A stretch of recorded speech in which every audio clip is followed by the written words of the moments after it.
Hello friends, welcome to our history channel. तो friends, आज हम शुरू करने वाले हैं हिस्ट्री के 10 क्वेश्चंस जो सिंधु सभ्यता से होंगे। तो चलिए स्टार्ट करते हैं। पहला प्रश्न है, हड़प्पा सभ्यता का सर्वाधिक मान्यता प्राप्त काल है।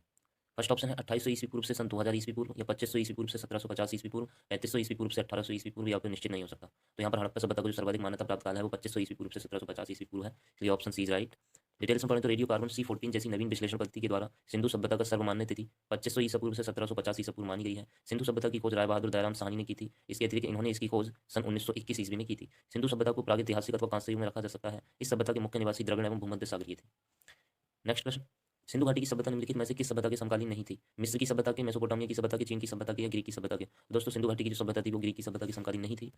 इसलिए option D is right. Sindhu घाटी की सभ्यता मिस्र, मेसोपोटामिया एवं क्रीट सभ्यता की समकालीन थी। क्षेत्रफल की दृष्टि से यह भाग मिस्र, मेसोपोटामिया एवं क्रीट की अपेक्षा कहीं अधिक विस्तृत था। समकालीन विश्व की कोई अन्य सभ्यता सिंधु सभ्यता से विस्तृत नहीं थी। इसकी सभी स्थलों से प्राप्त तत्वों में न केवल समता है, वर्ण एक रूपता भी है। सुमेरिया में सैंधव सभ्यता के बर्तन, मोहरें तथा चूल्हे मिले हैं। मिस्र में मिले आभूषण और श्रृंगार प्रसाधन सैंधव आभूषणों तथा श्रृंगार प्रसाधनों जैसे ही है। क्रीट सभ्यता में प्राप्त चित्र भी सिंधु घाटी के चित्रों के समान ही है। इन प्रमाणों से स्पष्ट होता है कि सिंधु सभ्यता का सुमेरिया, मिस्र तथा क्रीट सभ्यताओं से व्यापारिक संबंध था।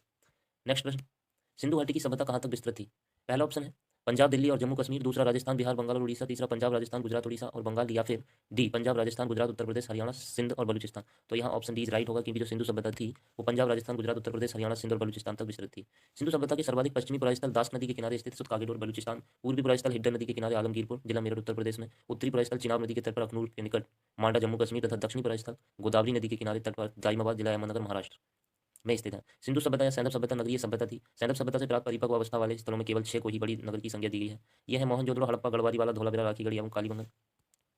स्वतंत्रता प्राप्ति पश्चात हड़प्पा संस्कृति के सर्वाधिक स्थल गुजरात में खोजे गए हैं। लोथल एवं सुतकोतदा सिंधु सभ्यता का बंदरगाह था। जोते हुए खेत, नकाशीदार ईंटों के प्रयोग का साक्ष्य कालीबंगन से ही प्राप्त हुआ। नेक्स्ट प्रश्न, सिंधु घाटी की सभ्यता में घोड़े के अवशेष कहाँ मिले हैं? सुरकोटला में, या बड़ाबली में, मांडा में, राखीगढ़ी में? तो यहाँ सिंधु सभ्यता में जो घोड़े के अवशेष हैं वो सुरकोटला में मिले थे। इसलिए ऑप्शन इज राइट। सुरकोटला गुजरात के कच्छ जिले में स्थित एक महत्वपूर्ण हड़प्पीय स्थल है। यहाँ से घोड़े के अस्थि अवशेष प्राप्त हुए हैं, परंतु सामान्यतः हड़प्पा संस्कृति में घोड़े के अस्तित्व को स्वीकार नहीं किया जाता है। इसके अतिरिक्त आमरी से 12 सिंघा का साक्ष्य मिला है। रोपड़ के एक कब्रिस्तान से मनुष्य के साथ पालतू कुत्ते के दफनाए जाने का प्रमाण मिला है। सुरकोटला से एंटीमनी की एक छड़ भी प्राप्त हुई है।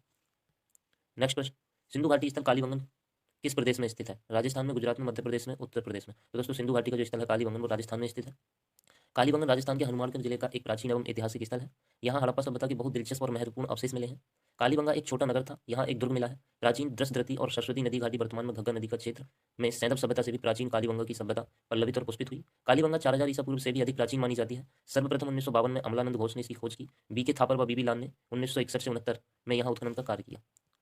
नेक्स्ट प्रश्न, निम्नलिखित में से किस पदार्थ का उपयोग हड़प्पा काल की मुद्राओं के निर्माण में मुख्य रूप से किया गया था? सेल खड़ी का, कांसे का, तांबे का, लोहे का? तो यह सही ऑप्शन होगा, ऑप्शन ए इज राइट, क्योंकि सेल खड़ी का प्रयोग हड़प्पा काल की मुद्राओं के रूप में मुख्य रूप से किया गया था। हड़प्पा काल की मोहरें मुख्यतः वर्गाकार थी और सेल खड़ी की बनी होती थी। मोहरों में सर्वाधिक संख्या में एक श्रृंगी पशु की आकृति मिलती है।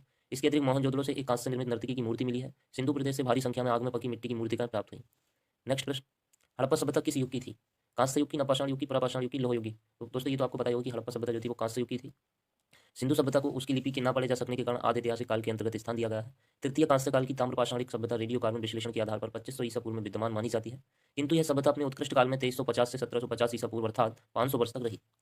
नेक्स्ट प्रश्न, सिंधु घाटी सभ्यता के लोगों का मुख्य व्यवसाय क्या था? व्यापार, पशुपालन, शिकार, कृषि? तो सिंधु घाटी की सभ्यता के लोगों का मुख्य व्यवसाय व्यापार ही था। डिटेल्स में पढ़े तो इस सभ्यता में किसानों और व्यापारियों का प्रभुत्व था, जिसके कारण इस सभ्यता को कृषि वाणिज्यिक सभ्यता के रूप में जाना जाता है।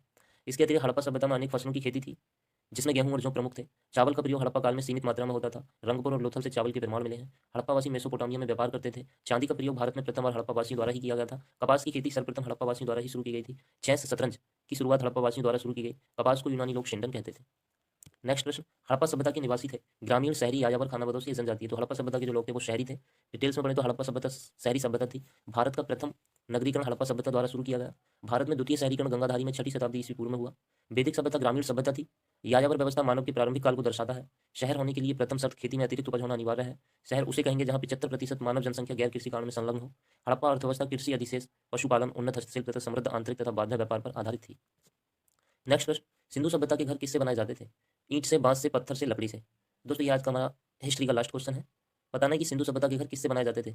ईंट से, बांस से, पत्थर से या लकड़ी से? तो सिंधु सभ्यता के जो घर थे वो ईंटों से ही बनाए जाते थे।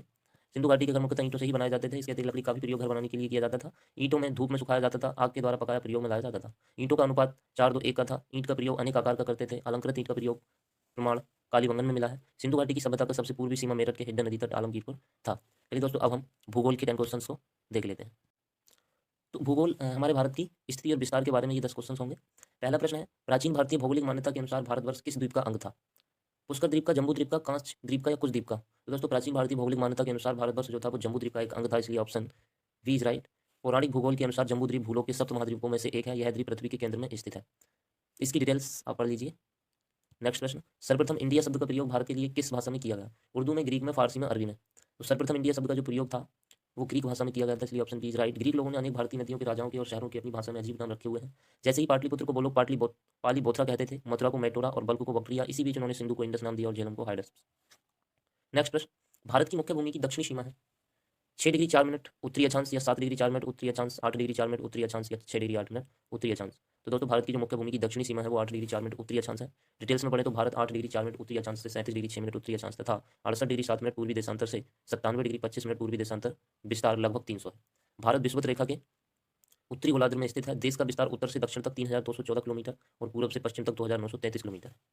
नेक्स्ट प्रश्न, भारतीय मानक समय आधारित है 80 डिग्री पूर्वी देशांतर पर, 80 डिग्री पश्चिमी देशांतर पर, 82 डिग्री 30 मिनट पूर्वी देशांतर पर या 82 डिग्री 30 मिनट पश्चिमी देशांतर पर?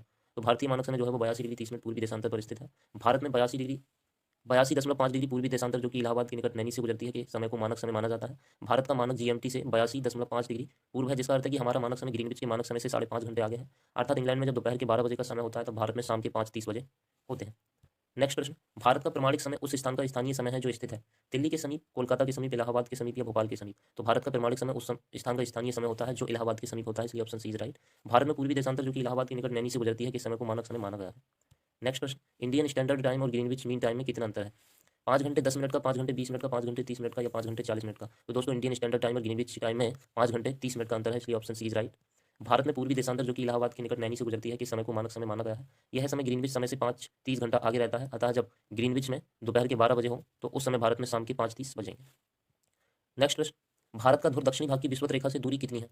776 किलोमीटर, 867 किलोमीटर, 876 किलोमीटर या 916 किलोमीटर? तो भारत का ध्रुव दक्षिणी भाग की विषुवत रेखा की जो दूरी है वो 876 किलोमीटर है, इसलिए option C is right. Bharat का सबसे दक्षिणी पॉइंट इंदिरा पॉइंट है जो निकोबार द्वीप समूह में है। इसका पूर्ण नाम लाहिचिंग, पिग्मेलियन पॉइंट तथा पार्सन पॉइंट था। विषुवत रेखा से इसकी दूरी 876 किलोमीटर है। नेक्स्ट प्रश्न, भारत की स्थलीय सीमा की लंबाई कितनी है? 6000 किलोमीटर, 7516.5 किलोमीटर या 12000 किलोमीटर, 15200 किलोमीटर? तो दोस्तों भारत की जो स्थलीय सीमा की लंबाई है वो 15200 किलोमीटर है। डिटेल्स में पढ़े तो भारत की कुल स्थलीय सीमा की लंबाई 15106 या 15200 या 15280 किलोमीटर है, जो कि भारत के 17 राज्यों को छूती है तथा 7 देशों के साथ लगती है। नेक्स्ट प्रश्न, द्वीपों सहित भारत की तटरेखा की लंबाई कितनी है? द्वीपों सहित बताना है। 6100 किलोमीटर, 6200 किलोमीटर, 7516.5 किलोमीटर या 8000 किलोमीटर? तो फ्रेंड्स द्वीपों सहित भारत की तटरेखा की जो लंबाई है वो 7516.5 किलोमीटर है। डिटेल्स में पढ़े तो भारत की स्थलीय सीमा की लंबाई 15200 किलोमीटर तथा द्वीप सहित जलीय सीमा की लंबाई जो है वो 75166 किलोमीटर है। मुख्य धरातलीय भाग की समुद्री सीमा की लंबाई 6100 किलोमीटर है। यदि अंडमान निकोबार तथा लक्षद्वीप समूह को भी सम्मिलित किया जाए तो भारत की तटीय सीमा की जो लंबाई हो जाती है वो 7516.6 किलोमीटर हो जाती है। नेक्स्ट प्रश्न, भारत की उत्तर से दक्षिण तक की लंबाई कितनी है? 2933 किलोमीटर, 3214 किलोमीटर, 3124 किलोमीटर, 3412 किलोमीटर? तो अभी पीछे हमने डिस्कस किया था कि भारत की उत्तर से दक्षिण तक की लंबाई 3214 किलोमीटर है, जबकि पूर्व से पश्चिम की जो लंबाई है वो 2933 किलोमीटर है। इसलिए उत्तर से दक्षिण बताना है तो ऑप्शन वी इज राइट होगा, 3214 किलोमीटर। 8201/2 पूर्वी देशांतर इसके लगभग मध्य से होकर गुजरती है, जो कि देश का मानक समय भी है। पूर्व से पश्चिम तक इसकी लंबाई 2933 किलोमीटर तथा उत्तर से दक्षिण तक लंबाई 3214 किलोमीटर। तो ये भूगोल के हमारे 10 क्वेश्चन हुए। अब हम